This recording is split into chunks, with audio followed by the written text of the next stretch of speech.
सबसे बेहतर ये कि मोदी जी आप इस्तीफा दे दें। आपके इस्तीफे की आज देश को बहुत जरूरत है। देश के अंदर हिंदू मुस्लिम राइट्स होते हैं तो आपका कोई स्टेटमेंट नहीं आता। कन्हैया लाल की हत्या हो जाती है तब आप ट्वीट नहीं करते। जिस दिन कन्हैया लाल की हत्या होती है उस दिन आप अरबी के अंदर एक ट्वीट करते हैं अपने ट्विटर हैंडल से। बड़ा देश में अग्निवीर का जो मुद्दा चल रहा था उसको लेकर मोदी जी कुछ नहीं बोले। नूपुर शर्मा के मसले पे मोदी जी कुछ नहीं बोले। तो जब मोदी जी किसी बात की जिम्मेदारी नहीं लेते हैं तो प्रधानमंत्री किस बात के, इस्तीफा ही दे दो।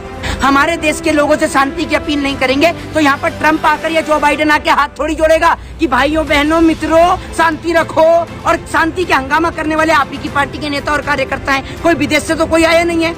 सब आप ही की पार्टी के नेता कार्यकर्ता हैं जो देश में दंगे और फसाद मचाते हैं, देश का माहौल खराब करते हैं। ये नफरत आप भी देखते हैं, आपकी नफरत में ज्यादा ताकत है या इस देश के प्यार में ज्यादा ताकत है। तो देख लेते हैं आज नफरत का मुकाबला प्यार से है और जब जब नफरत का मुकाबला प्यार से होता है तो नफरत हारती है और प्यार जीतता है, इंसानियत जीतती है। और हमें उम्मीद है कि इस बार भी इंसानियत और मानवता ही जीतेगी। प्रधानमंत्री नरेंद्र मोदी जी को तो इस्तीफा दे देना चाहिए। सबसे बेहतर ये कि मोदी जी आप इस्तीफा दे दें। आपके इस्तीफे की आज देश को बहुत जरूरत है। क्यों इस्तीफा दे मोदी? उसके पीछे कारण है कि देश के अंदर हिंदू मुस्लिम राइट्स होते हैं तो आपका कोई स्टेटमेंट नहीं आता। कन्हैया लाल की हत्या हो जाती है तब आप ट्वीट नहीं करते। जिस दिन कन्हैया लाल की हत्या होती है उस दिन आप अरबी के अंदर एक ट्वीट करते हैं अपने ट्विटर हैंडल से, ठीक है ना, जो किसी को समझ में भी नहीं आता हिंदुस्तान के लोगों को, ठीक है। उसके बाद गृह मंत्री अमित शाह वो करते हैं गुजरात के इलेक्शन में व्यस्त रहते हैं। इन दोनों में से एक भी व्यक्ति ने कन्हैया लाल की हत्या पर ट्वीट नहीं किया। आप ट्विटर हैंडल जाकर चेक कर सकते हैं। दूसरी बात ये कि मोदी जी इतना बड़ा देश में अग्निवीर का जो मुद्दा चल रहा था उसको लेकर मोदी जी कुछ नहीं बोले। नूपुर शर्मा के मसले पे मोदी जी कुछ नहीं बोले। तो जब मोदी जी किसी बात की जिम्मेदारी नहीं लेते हैं तो प्रधानमंत्री किस बात के, इस्तीफा ही दे दो।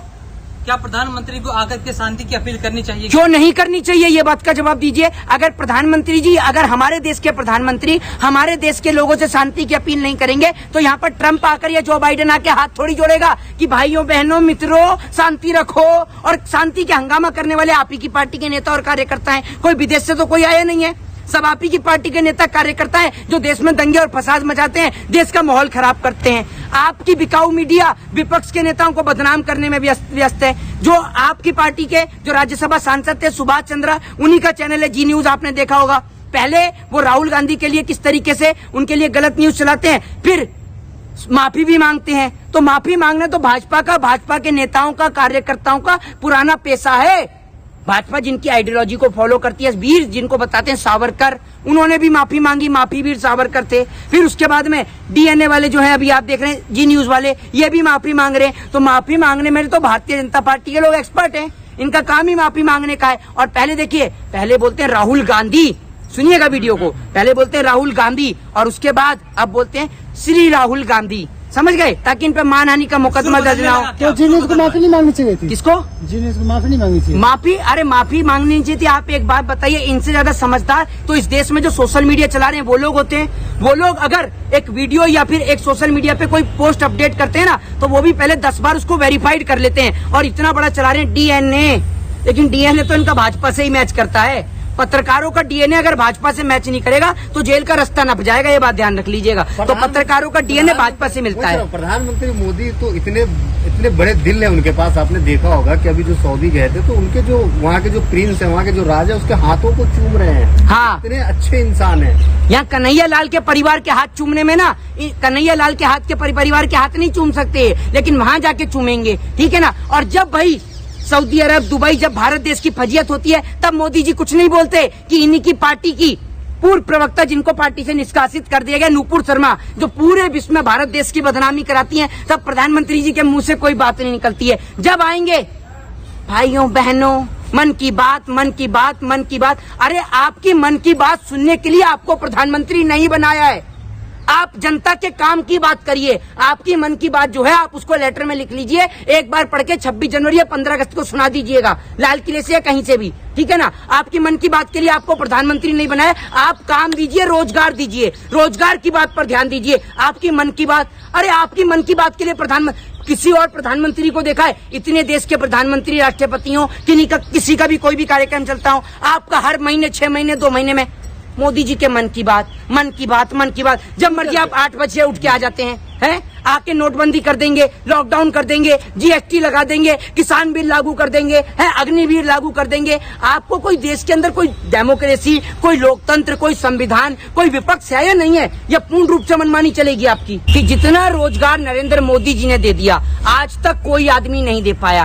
हर एक आदमी को इन्होंने इतना व्यस्त कर दिया कि आदमी के पास कोई समय नहीं बचाया। आप ये देख लीजिए सीधे तौर पर, ये इन्होंने क्या कर दिया कि आधे आदमी जाओ ताजमहल पे चढ़ो, आधे आदमी कुतुब मीनार पे चढ़ो, आधे आदमी नुपुर शर्मा का समर्थन करो, आधे आदमी जाकर देखो रुपया गिर रहा है तो भारत का कहाँ गिर रहा है। उसके बाद में अगर कोई फ्री है तो बुलडोजर चल ही रहा है जगह जगह, आप वहां जाकर देखो। उसके बाद में शाम को मीडिया बंधुओं को कार्यक्रम दे दिया कि इसी पे मुर्गा लड़ाइए और मुर्गा ऐसा लड़ाइए, ऐसा मुर्गा लड़ाइए। आप अग्निवीर योजना का समर्थन करते नहीं करते हैं? आप क्यों करेंगे? अरे हम क्यों करेंगे अग्निवीर योजना का समर्थन? आज देश के अंदर माहौल इतना खराब है कि मैं इन माहौल खराब के चलते भी कुछ पोस्ट सोशल मीडिया पे ऐसी अच्छी पोस्टें लगती हैं। आपको एक छोटा सा किस्सा सुनाना चाहता हूँ। वो किस्सा है एक हिंदू और मुसलमान का। एक मुसलमान भाई जिसने अपनी स्कूटी के आगे जो है गणेश जी की मूर्ति लगा रखी थी। तो होता क्या है कि वो स्कूटी पे बैठ जाता है। अब स्कूटी पे बैठते के साथ ही वो जो है वहां पर कुछ हिंदू भाई आ जाते हैं और वो हिंदू भाई आकर उससे कहते हैं कि ये स्कूटी तू कहाँ लेकर जा रहा है? तो बोलता है कि नहीं नहीं नहीं, ये स्कूटी तो मेरी ही है। तो कहता है झूठ बोलता है, एक तो चोरी करता है ऊपर से झूठ बोलता है, दिखा चाबी।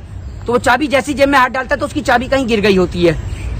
तो वो जो नौजवान जो शख्स थे, जो हिंदू शख्स थे, वो पुलिस वाले को बुला लेते हैं और वो पुलिस को बुलाते हैं तो पुलिस वाला जो है वो कहता है कि तू ये स्कूटी चोरी करके कहाँ लेके जा रहा है? तू तो मुसलमान है और ये गणेश जी की फोटो लगा रखी है। तो कहता है कि नहीं, मेरे इसमें गाड़ी में कागज हैं। जब गाड़ी की डिग्गी खोली जाती है तो उसके अंदर कागज निकलते हैं गाड़ी के, तो उस पर लिखा होता है अनवर खान।